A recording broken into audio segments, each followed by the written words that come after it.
guys. Thank you for joining us for the talk show of the Roundabout. So, yeah, my name is Julie. This is Sina. We are from the Roundabout. We are a new initiative, and what we are trying to do for now is to get to know a bit more of artists' need in Uganda. So, as fashion designers, you guys are also artists. Today we are at Kwetu Kwanza, hosted by IGC Fashion, and so we are going to focus more on the professionals of fashion designers. So we are going to hear from you on different aspects of the practice of your art. But to start, I would like you to introduce yourselves, if possible, to get to know you better, and then we will start with the questions. Can start? Yes, how are you? It's nice to meet you. Yeah, I'm Tamale Eria, co-founder and creative director from Seamline Atelier. I work with Edward Muizi, who has been here before. Yeah, we create Seamline Atelier. We are inspired by our societies, the communities we're in. Yeah, that's it about Seamline. Hi guys. So my name is Fiona. I am representing my fashion biography. I'd like to tell stories using clothing because I think everyone has a story and how they express themselves. So I would like to use that angle. Yes. Okay, thank you guys so much. It's nice to meet you. I think now Zina is going to ask you a few questions. So hi and welcome also from my side. Nice to meet you. So we are here at Kwetu Kwanza at this event where it's all about fashion and sustainability. So my first question is very simple, like what's sustainable about your fashion brand? Fiona, maybe you start. What's sustainable about my fashion brand would be that I source pieces from all over the place, but mostly on the lower end of recycling and upcycling. To revamp and see how best to match up the design between the smaller person and the bigger person. Because I'm cautious about that because I'm on a bigger side. So everything I'm making has to work both ways. Yeah. Then also, I've also dealt with practical brides who come on a budget and they want to make something, but now the idea is to make something that they can wear, but also can revamp and change into something else. Yes. Then also the sustainable aspect would also be how much I'm paying the people I work with, and making sure that they get the value for what we are working on together, so it's fair. Have I answered the question? Yeah, have I? Thank you. Okay. You can repeat for me the question. Yeah, so the question is just what's sustainable in your brand, like in your fashion, in your art practice? Okay. Yeah, Yeah. why do you call What's yourself a sustainable sustainable? about my fashion brand? Yeah. Yes. First of all, I would like to say, similarly, we work with social aspects of life. Like we have worked with mental health, self-sacrifice. We try to create awareness within our societies. Like these things are happening, but yes, they are not put across within our societies. Yeah, that's why we come up to tell them to be inspired by that, uh, like to create out of that. We create out of that. Yeah, that's what inspires us to create most of the times. Okay, thank you. I think both of you tackled on a very important factor, which is like, yeah, social sustainability, right? To be inclusive, to try to pay your people like fairly, Yes. which is sometimes a bit not forgotten, but we always think about the environmental aspect, but the social sustainability is also very, very important. Then still getting back to the environmental factor.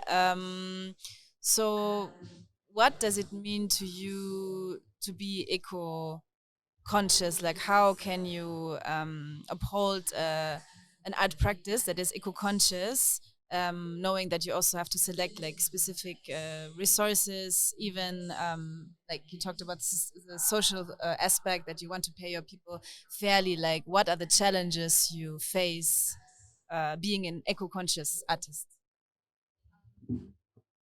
To be understood, really, because even when we have exhibited here, I mean, it takes time for people to be like, what are these guys about? I mean, all the designers down here, you're seeing creativity. You're not seeing the conventional way of dressing up people and going on the runway, but you're seeing people who have trying to get in terms of tackling different societal issues and putting and presenting them to you to see. But then how does the people how does our community perceive it? Not so nice, because they are used to the whole t-shirt. Let's something that they understand, something that can easily go. And also there's now the challenge also is that you can't put money on some of those ideas that you see down there, and it counts. um the thing may be the balance between creativity and also the aspect of making money. It's also another challenge we have as conscious artists, because you have to see that at the end of the day we also don't just want to create and not put and not able to feed ourselves. So it's a trick. It's a daily thing to balance that out every time. Remind yourself that no, I have to put food on my table. I have to find a balance between the two. Yes.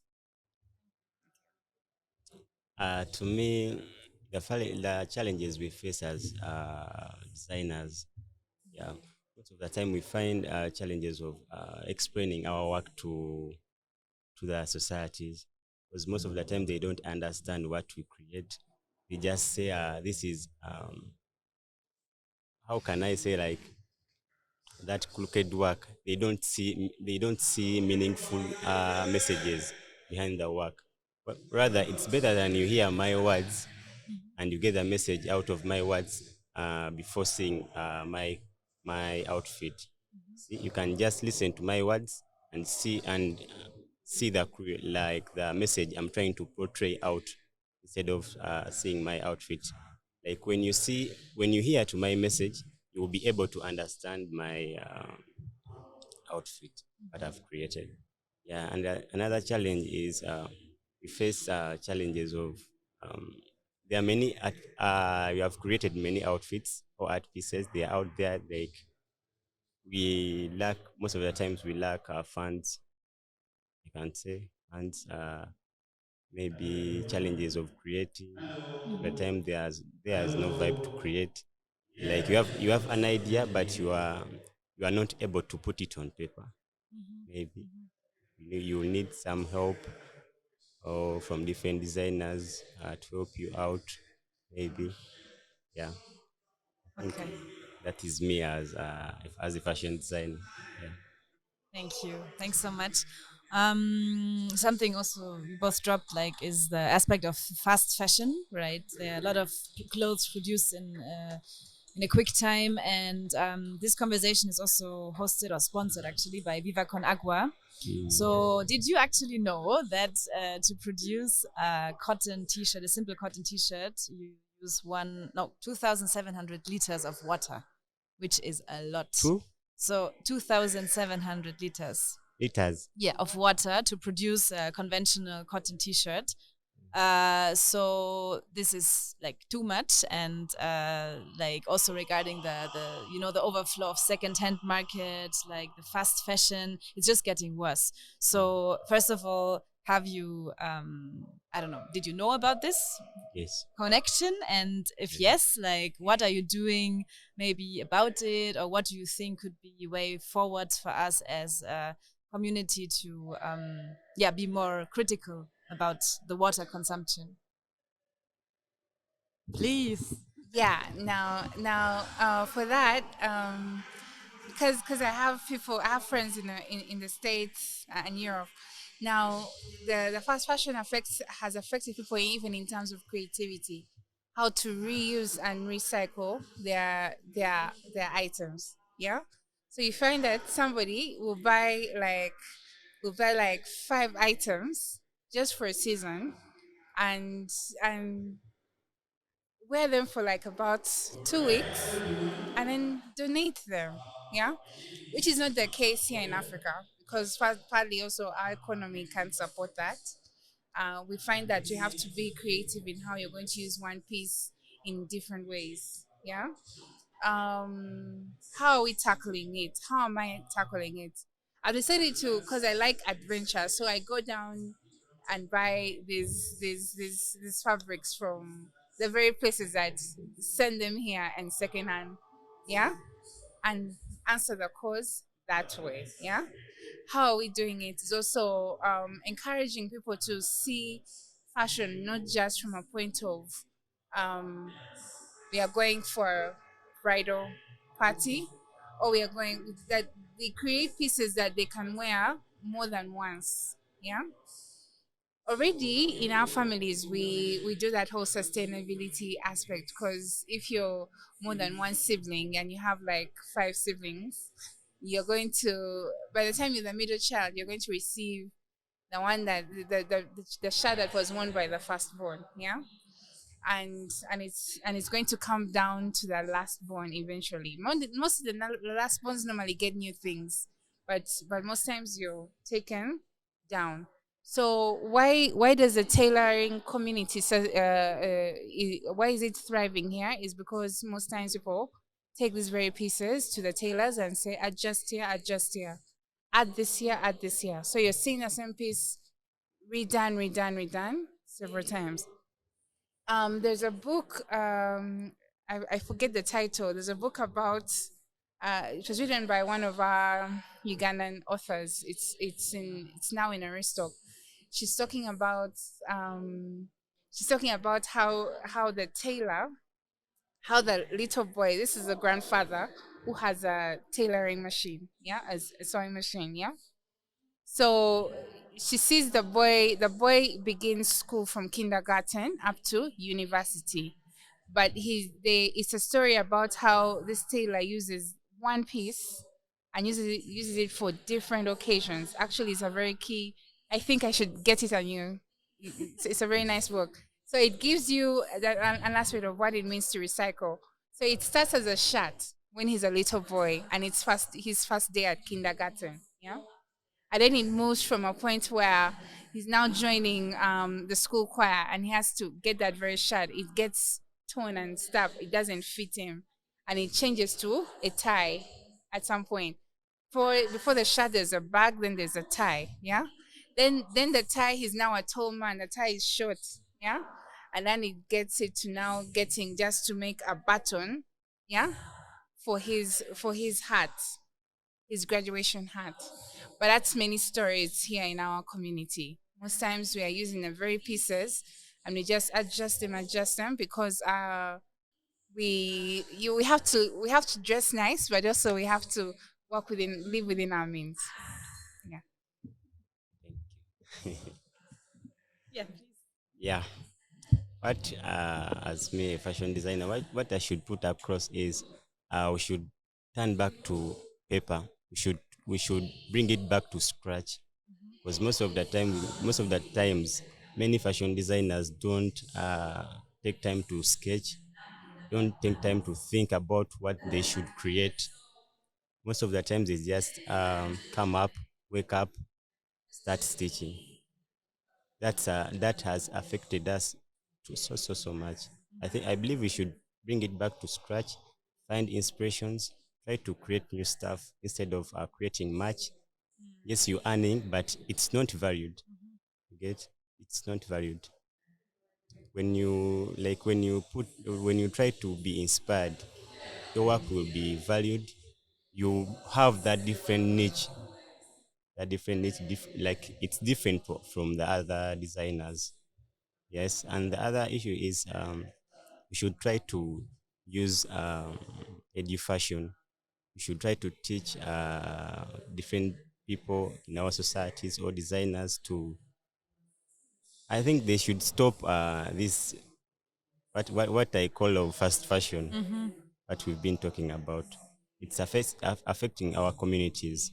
Yes. Yeah, So, that's true. I think yes. that's another whole discussion we could have. But for now, thanks so much for sharing your perspectives on sustainability in your fashion practice. So now Judy is going to continue to dig a bit deeper into your challenges and needs you face as an artist yourself in your career and development. Yeah. Thank you, Zina. So, as Zina just said, I would like us now to zoom a bit out from the sustainability aspect and now focus on really you as artists and fashion designers in Uganda. If you could give me each two of the biggest challenges you face when we are talking about like production of one of your line, for example, for, like yeah, the whole process of production. What are you? What challenges are you facing? Maybe in terms of spaces to create, or in terms of resources, or yeah, if you could give us two biggest challenges you are facing. Probably resources in terms of like say you've seen a fabric and you're like, I'm going to create this.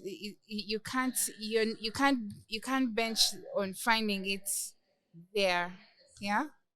Um, there would also be that maybe we also are not clear on downtown is divided in two parts. There is the high end area, and then there's a place where you can get things on a good deal. So there's a part, I think, also our community that provides us with these resources to make these garments. The pricing affects how we work. Yeah, the pricing affects how we work. We are not we are priced as the end consumer, yet we are also part of the value chain system. So it's only a few people within our industry who are selling to us these materials who understand that aspect. So they give you prices as a person who is making. Yeah. So it's only if somebody researches and knows where they go, how to negotiate with these different suppliers on on those aspects. Of course, because it helps with consistency. Yeah, if you know how to talk to these people and know how to negotiate with them. Yeah, but of course, the high end pricing affects us in a way that to get that market that has that can you can sell a piece at 400, it's really it's also not practical or on our in our economy. It's not. So you have as a designer you have to strike a balance between quality and also what your client is able to afford, your target market. Yeah, be specific in that area. Then another thing. What else? What else? What else? What else? What other? It was yeah, no, just about like the main challenges you are facing, but maybe we can Yeah. hear from him and Okay. keep rolling. Okay. Okay. Okay. Okay. Yeah. The first challenge would be most of the times artists find challenge of selling their work. That's the first challenge. Find that problem. Like you can create, but you don't know how to look for your market. You can look for the market, but can you sell it? Can you sell your piece out? Get that's the first challenge, and the second challenge would be in terms of creating. We find challenges in creating. You know, when you're looking for inspirations, you have to put it on paper. Find like you have to keep your mind of what fabric are you going to use. Most of the times, the fabric we want to use are not within our societies. We can't find them. We end up using different fabrics. Yeah, those are some of the challenges we face. Okay, thank you so much, guys. There is an aspect at the roundabout we are very keen to know a bit more about because we have found out with time that a challenge that's actually very often neglected when we are talking about artists' daily life is actually mental health issues and challenges you guys are facing as artists. Um, so yeah, I would like to hear you on that. Do you? I'm sure you have personal challenges and issues that are going on in your head. But how do you how do you cope with that? How do you find, I don't know, accessible spaces or people to talk about what's going on in your head? And when you're not feeling well, do you find, yeah, accessible spaces? Would you like to have access to professional to talk to, maybe to go to therapy or stuff like that? Um, a bit on mental health. I personally struggled with depression for a very long time. I've been fortunate enough to have a supportive family.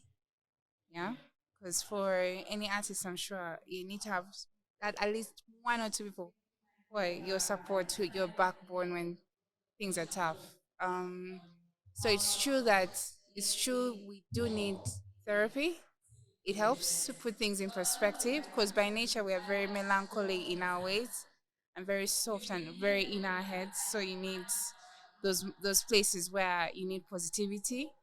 I also think I also think what has helped me is being friends with him and all and many other people who are in this area because there are people who will tell you no, even me, I've gone through this, even me, I've gone through it, so they help you to put things in perspective and to acknowledge and say you're not alone.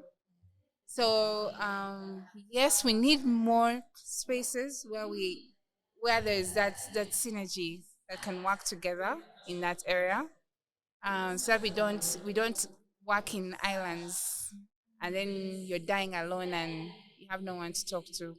So for me, that's how. Yeah, I see a therapist. I've kept seeing him with the support of my family, helped me there. And I think it's important that we need those kinds of friends who hold us dear and they support us and they give us fair criticism, but also help us like strengthen us to say that we're on this journey together. And that's what I've found with my creative friends. Thank you so much. To me, I would say mental health has been happening since day before. It has been on. That's why Seamline Atelier we came up with the topic of mental health. We created something about mental health. Yeah, and that was about my brother who was called Semi Bosco, who was facing that problem. Yeah, that's why we, as designers, we have to come up, help those who can't come out and speak themselves. That's what we're trying to put, like to address, to portray out, like in our societies.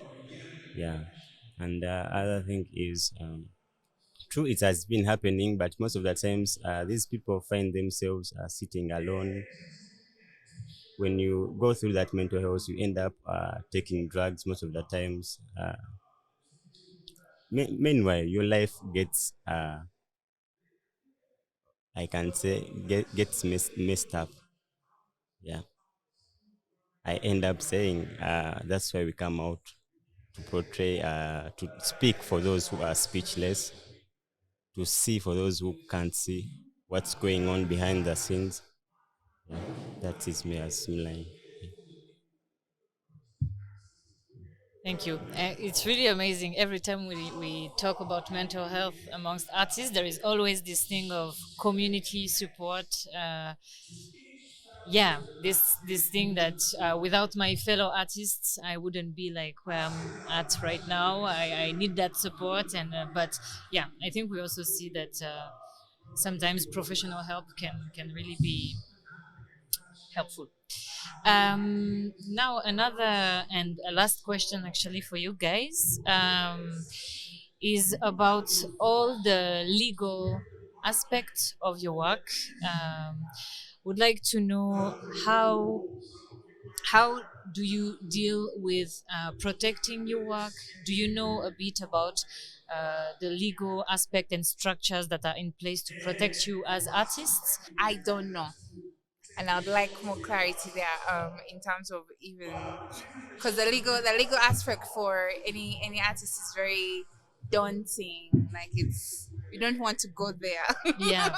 We want to stay on this side of like give free.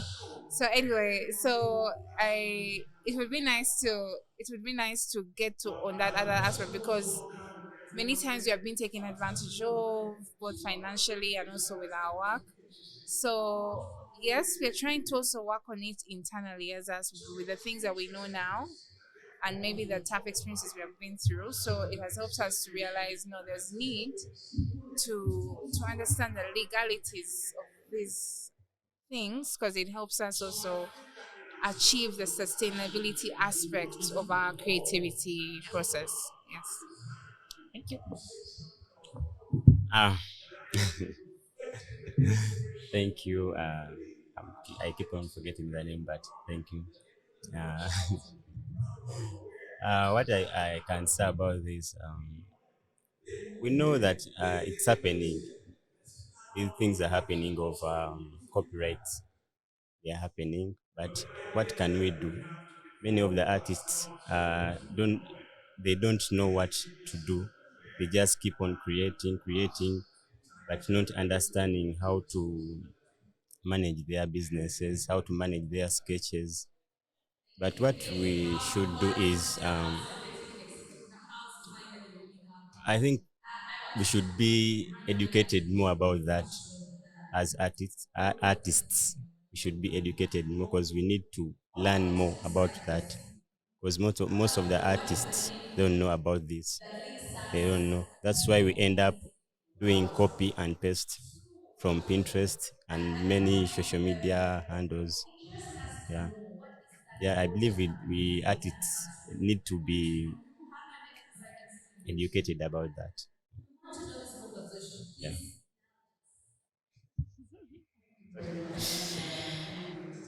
Yeah, thank you guys so much. I think for us we are done with our questions. It was a pleasure to meet you and to talk with you.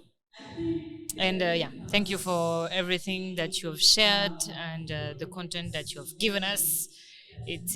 It helps us to know more how to serve the community better.